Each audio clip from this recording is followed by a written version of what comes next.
तर आजकाल पैसे सगळ्यांना कमवायचे आहेत. सगळ्या चारी बाजूने पैसा येतो किंवा चारी बाजूनी फेम भेटतं हे कोणाला सगळ्यांना नको असतं. प्रत्येकाला हवीशी वाटणारी ही गोष्ट, बट ही तितकी खरंच सोपी आहे का? नाही, इतकी सोपी नाही आहे बाई. त्यामागे बऱ्याचशा वेळा खूप सारी मेहनत, स्ट्रगल, आणि 0.5%ने तुमचं लक.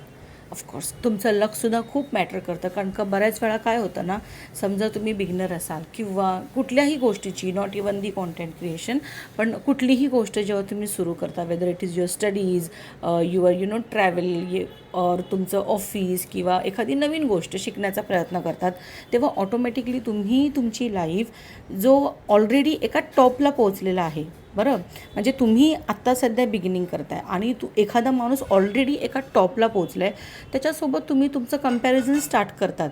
पण माझं असं म्हणणं आहे की जसं हा आजचा डिस्कशन पॉईंट, की का करायचं आहे आपल्याला प्रत्येकासोबत कम्पॅरिझन? आणि त्याने भाई तो त्या पोझिशनला पोचण्यासाठी त्याने कदाचित 10 वर्ष घालवली असतील, 5 वर्ष, आणि कदाचित कोणाला 1 वर्षामध्ये सुद्धा ही गोष्ट भेटू शकते.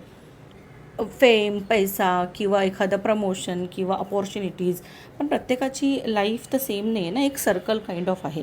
तर माझं असं म्हणणं की तुम्ही प्रत्येकाला स्वतःसोबत किंवा स्वतःशीच स्वतःला कम्पेअर करणं सोडून दिलं पाहिजे ना.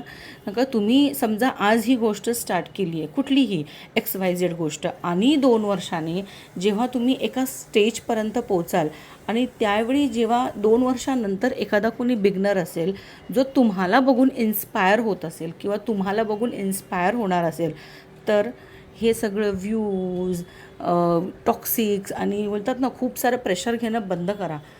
जे आत्ता आहे, जे तुमच्याकडे आहे, त्या गोष्टी पूर्ण करा, त्या गोष्टी पूर्णपणे करण्याचा प्रयत्न करा. सक्सेसच्या पाठी पळायला नाही पाहिजे. तर ही आजची टिप. जर तुम्हाला पण ही गोष्ट, म्हणजे हे जे डिस्कशन मी डेली करते, हे असं नाही आहे की मला काही तुम्हाला ज्ञान वगैरे काही द्यायचं आहे, नाही बस, मला काही तुम्हाला काही ज्ञान नाही द्यायचं आहे. हे जस्ट फक्त जे मी एक्सपिरियन्स करते डे टू डे, कारण का मी ह्या गोष्टी फॉलो करते. माझं पण असंच व्हायचं की अरे हे असं तसं, असं का तसं का, असं का गोष्ट होत नाही आहे, तशी का होत नाही आहे. पण जेव्हा आपण स्वतःला रिअलाईज करतो की भाई आज कदाचित माझा हा व्हिडिओ बघून कुठेतरी कोणाकडे तरी एक माणूस इन्स्पायर होत असेल की हां बाई मला पण ही गोष्ट बरोबर बोलते, मलासुद्धा अशा गोष्टी केल्या पाहिजेत, किंवा मलासुद्धा माझा कदाचित अप्रोच चेंज केला पाहिजे, तर हे त्या लोकांसाठी टिप. अशाच काही टिप्ससाठी आणि आपण डिस्कशन करण्यासाठी फॉलो करत राहा. कारण का तुम्हाला आता माहिती आहे वीकली एकदा माझं डिस्कशनची सिरीज तर चालूच राहते.